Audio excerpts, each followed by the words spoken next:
রাবেয়া বসরি জন্মগ্রহণ করেন রাতের অন্ধকারে।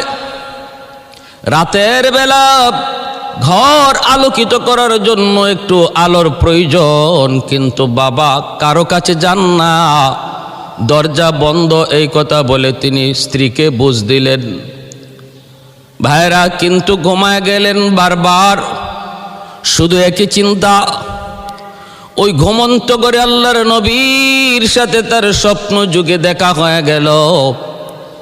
আল্লাহর নবী স্বপ্নে বলতেছেন, ইমরান টেনশন করো না, চিন্তা করো না, তোমার মেয়ে রাবেয়া সাধারণ কোনো নারী নয়, সাধারণ কোনো মেয়ে সন্তান নয়, বরং আল্লাহর দরবারে তার মাকাম মর্যাদা অনেক বেশি, সে অনেক বড় একজন নেককার নারী, তার ব্যাপারে আমি নবী তোমাকে সুসংবাদ দিলাম। ভাইরা আমার, আল্লাহর নবীর স্বপ্ন যুগে রাবেয়ার ব্যাপারে তার বাবাকে সুসংবাদ দান করলেন।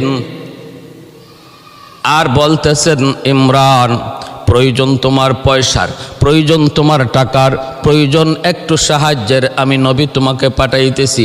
বসরার গভর্নরের কাছে যাও, যায় তুমি আমি নবীর পক্ষ থেকে পয়গাম শোনা দাও।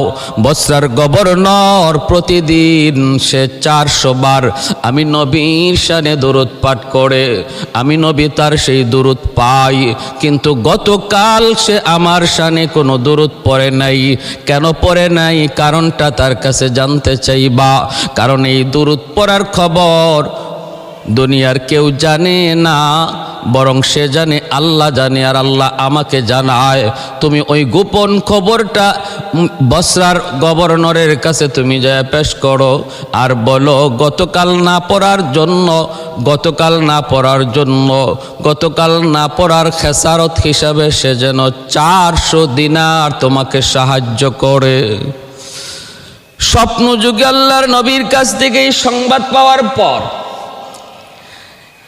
রাবেয়া বসরির বাবা ইমরান বসরার গভর্নরের কাছে যায় হাজির।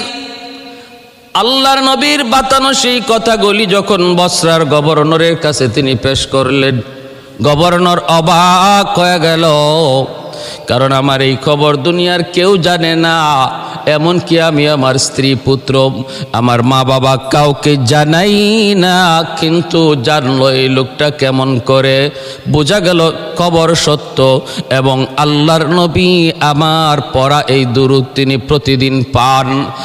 বসরার গভর্নর এত খুশি হলো, এত খুশি হলো, এত খুশি।